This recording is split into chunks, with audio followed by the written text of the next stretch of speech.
Jadi benar sekali negara bangsa ini mengalami multidimensi konflik atau multidimensi permasalahan sebagaimana diutarakan oleh Jenderal Tobing. Saya 100% setuju. Karena apa? Semua aspek kehidupan berbangsa bernegara. Iya, Pak Tambunan. Salam Jenderal Tobing. Salam. Baik, salam semuanya. Saya nggak usah terlalu panjang lah. Karena sudah banyak disampaikan. Ya, yang pertama, ini bagus Pak Paul, kalau ini dipantau, dimonitor oleh pemerintah atau oleh aparat pemerintah. Ya, biar mereka lebih tahu lagi. Ya, saya mau utarakan bahwa kesalahan fatal bagi negara bangsa ini adalah Pancasila diabaikan, Pancasila dipikirkan, bahkan dikhianati. Sementara agama dipolitisasi, agama diseret-seret ke ranah publik, baik ranah politik, ranah ekonomi, maupun ranah wisata, dan ranah-ranah lainnya menyusul Pak Paul. Jadi benar sekali negara bangsa ini mengalami multidimensi konflik atau multidimensi permasalahan sebagaimana diutarakan oleh Jenderal Tobing. Saya 100% setuju. Karena apa? Semua aspek kehidupan berbangsa bernegara itu bermasalah sedari dulu sampai hari ini. Pancagatra.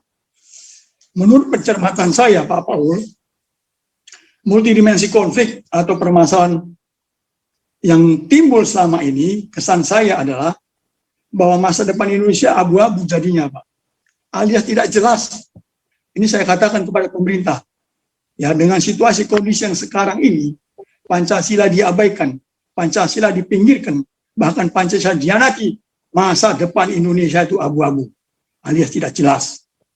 Apalagi, ini saya tegaskan saja, kebijakan dan langkah-langkah konkret pemerintah hanya fokus pada pembangunan fisik, Pak Paul, infrastruktur. Sementara pembangunan karakter bangsa, tinggalan karakter sekali, Pancasila, sama sekali diabaikan. Diabaikan Pak Paul. Diabaikan. Jadi jangan bermimpi pemerintahan itu bisa mencapai cita-cita nasional dengan membangun infrastruktur melulu. Itu manfaatnya sangat kecil sekali. Betul. Jadi sampai hari ini Pak Paul, kita juga tidak melihat langkah yang tegas dan berani dari pemerintah. Untuk apa? Memberantas radikalisme, khilafahisme, intoleransi, diskriminasi, ketidakadilan. Contoh di depan mata seluruh dunia itu, Pak KC. Saya tidak mendengar sepatah kata pun dari Kapolri responnya. Padahal penyelesaian kasus ini tergantung dari statementnya Kapolri. Kalau tidak Pak berlarut-larut Pak, ini Kapolri ini saya nggak ngerti ya, mohon maaf saja. Integritasnya saya juga nggak ngerti. Terus terang saja, sangat-sangat memprihatinkan. Jadi jangan berharap kasus MKC itu bisa cepat selesai. Selama Kapolri tidak buat statement. Pak Kapolri kan juga korban sistem juga, Pak Tambunan. Anyway. Ya Pak Paul, dia kan jenderal. Kalau saya jenderal, saya babat semua itu. Harusnya punya wewenang ya untuk mumpung ada kesempatan ya, dia ubah ya. Nah iya dong, coba dia buat suatu kebijakan presisi, apa dilaksanakan sama dia? Coba kita tanyakan, kenapa tidak laksanakan yang dikatakan presisi itu? Dan itu disinggung juga sama jenderal junior. Ini kita butuh banyak jenderal-jenderal. Jenderal junior itu luar biasa ya, jenderal junior ini. Ya itu mengikuti teladannya Jenderal Tobing. Nah, jadi Pak Paul, belakangan ini itu makin marak kampanye tentang khilafah. Bahkan ada satu ustadz itu yang terang-terangan memprovokasi, menurut saya itu sudah dibahas di channelnya Kanal Anak Bangsa, Rudy Kamri.